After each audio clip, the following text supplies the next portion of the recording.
Hello students, how are you all? I hope all of you are fine. So today in our first online class, I am going to explain optical isomerism. Optical isomerism में कुछ time पहले तक इसको dextro rotatory और लीवो rotatory मतलब DL system में पढ़ा जाता था, लेकिन मॉडर्न सिस्टम में इसको आरएस कॉन्फ़िगरेशन के नाम से भी जानते हैं। तो ऑप्टिकल आइसोमेरिज्म को समझाने के लिए एक छोटा सा एग्जांपल है SN2 रिएक्शन। SN1 को भी समझाएंगे। SN2 में मैं आपको इन्वर्जन ऑफ कॉन्फ़िगरेशन मतलब वाल्डन इन्वर्जन, इसके थ्रू मैं आपको कॉन्फ़िगरेशन और कहें कि आइसोमेरिज्म को समझा रहा हूँ। देखो, सबसे पहले हमको SN2 रिएक्शन पता होना चाहिए। What do you mean by SN2 reaction?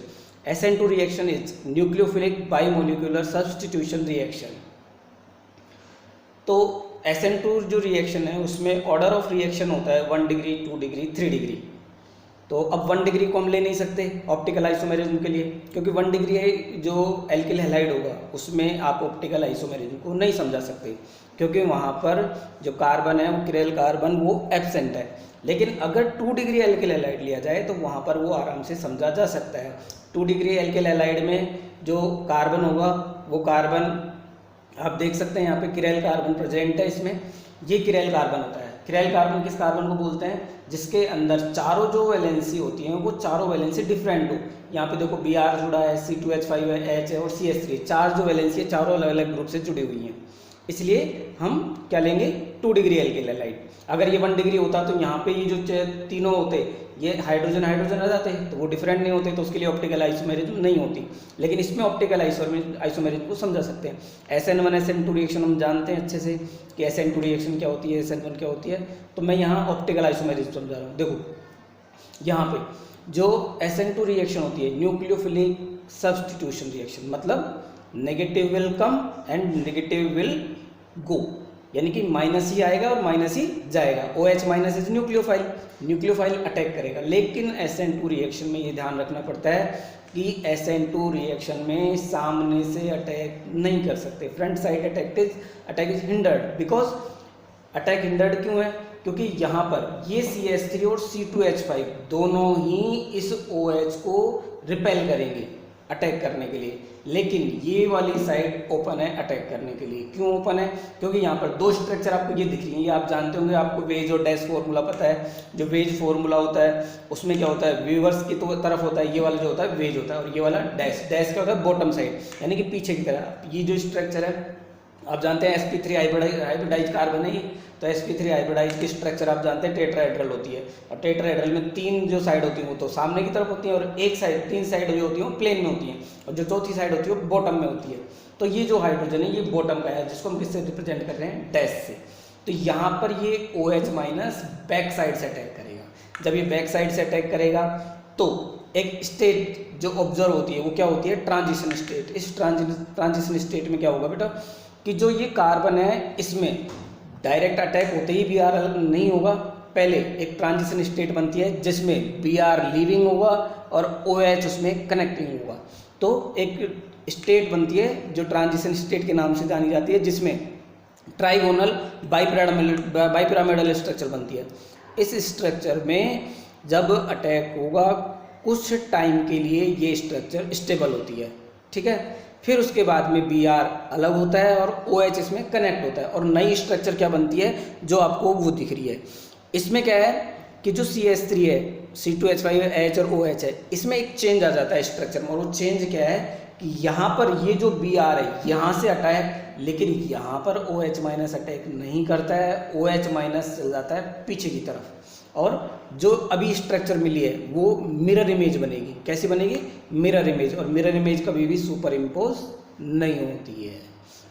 तो यहाँ पर ये क्या मिला? इन्वर्जन ऑफ कॉन्फ़िगरेशन, यानी अपोजिट। जो इमेज है वो अपोजिट हो गई है, यानी कि इस इन्वर्जन को बोला जाता है वाल्डन इन्वर्जन। इस वाल्डन इन्वर्जन को एग्जाम में बहुत बार पूछा जाता है कि what do you mean by Walden inversion. तो हमें SN2 रिएक्शन का एग्जांपल लेके इसको एक्सप्लेन करना होता है कि this is the Walden inversion in which nucleophile is attack from back side and the image formed by the reaction is opposite to the reactant, so that is known as Walden inversion. अब यहाँ पर configuration को समझते हैं। Configuration का मतलब क्या है? पहले जो डेक्स्ट्रो रोटेटरी लीवो रोटेटरी होता था उसको डेक्स्ट्रो रोटेटरी डीएल को नए नाम से जाना जाता है आरएस कॉन्फ़िगरेशन। आरएस में जो आर कॉन्फ़िगरेशन होता है वो तो क्या होता है, एस क्या होता है, देखो यहाँ पे आरएस कॉन्फ़िगरेशन। आरएस कॉन्फ़िगरेशन में यहाँ पर आपको जो नंबरिंग है, ये देखो मैंने Br को 1 नंबर, C2H5 को 2 नंबर और CH3 को 3 नंबर। हाइड्रोजन को नंबर देने की जरूरत नहीं है क्योंकि एक्चुअली में वो प्लेन में नहीं है, प्लेन के पीछे की तरफ है, बॉटम में, और वैसे भी हाइड्रोजन का नंबर 1 होता है तो ये सबसे बाद में आएगा। अब ये नंबरिंग किस हिसाब से की है? नंबरिंग की है एटॉमिक नंबर के अकॉर्डिंग, यानी कि इसको सीक्वेंस रूल बोलते हैं, अकॉर्डिंग टू एटॉमिक नंबर। तो सबसे पहले Br का एटॉमिक नंबर 35 होता है तो हमने Br को सबसे पहला नंबर दिया है। C2H5 और CH3 दोनों में कार्बन है तो दोनों में से पहली प्रायोरिटी किसको मिलेगी? C2 में, क्यों? 2 कार्बन है, मोलिकुलर मास ज़्यादा हो जाएगा, तो नंबर 2 C2 को और नंबर 3 CH3 को। अब यहाँ पर नोटिस करते हैं, देखो यहाँ से 1 2 3, और ये जो रोटेशन है इस तरह से, इस रोटेशन को बोलते हैं क्लॉकवाइज रोटेशन। क्लॉकवाइज रोटेशन होगा मीन्स जो आपकी घड़ी के अकॉर्डिंग, घड़ी की जो सुइयाँ होती है उसके अकॉर्डिंग अगर मूव करेगा तो उसको बोलते हैं आर कॉन्फ़िगरेशन। अगर इसके अपोजिट वहाँ पे देखें तो वहाँ पर देखो यहाँ पे जो सबसे पहला नंबर है वो किसको मिलेगा? OH को। OH को नंबर क्यों मिल रहा है बेटा? OH में ऑक्सीजन का एटॉमिक नंबर 16, कार्बन का एटॉमिक नंबर कितना होता है? 12, तो हमको पहले नंबर देना पड़ेगा ऑक्सीजन को। ऑक्सीजन के बाद में नंबर दिया C2 को, जो मैंने आपको बता दिया कि C2 इसलिए क्योंकि वहाँ पे 2 कार्बन एटम है। फिर उसके बाद में हमने नंबर दे दिया CH3 को। तो अब यहाँ पे रोटेशन देखो, पहले यहाँ फिर वहाँ और फिर वहाँ, मतलब रोटेशन हो गया इस तरह, अपोजिट टू द क्लॉक, यानी कि एंटी क्लॉकवाइज। अब एंटी क्लॉकवाइज मतलब अपोजिट डायरेक्शन, तो इसका नंबर हो गया S। तो ये वाला कॉन्फ़िगरेशन क्या होगा? R, और ये क्या हो जाएगा? S। तो इसके नाम से पहले आपको क्या यूज़ करना पड़ेगा? R, और उसके नाम से पहले क्या यूज़ करना है? S। तो this is RS configuration. Means अगर इसका नाम बोले तो इसका नाम आपको क्या बोलना पड़ेगा? इसका नाम जो भी आप IUPAC के अकॉर्डिंग इसका नाम देखें, अगर 1 2 3 4 4 कार्बन की चेन है तो ब्यूटेन है, तो ब्यूटेन में सेकेंड पे आपके ब्रोमीन है तो आप क्या बोलेंगे? 2 ब्रोमो ब्यूटेन। तो इसके नाम में 2 ब्रोमो ब्यूटेन के नाम में पहले क्या लिखना पड़ेगा? R2 ब्रोमो ब्यूटेन, और वहाँ पर नाम क्या हो जाएगा? S2 butanol. अंडरस्टैंड? यानी कि यहाँ पे क्या आ जाएगा? 2 ब्यूटेनॉल।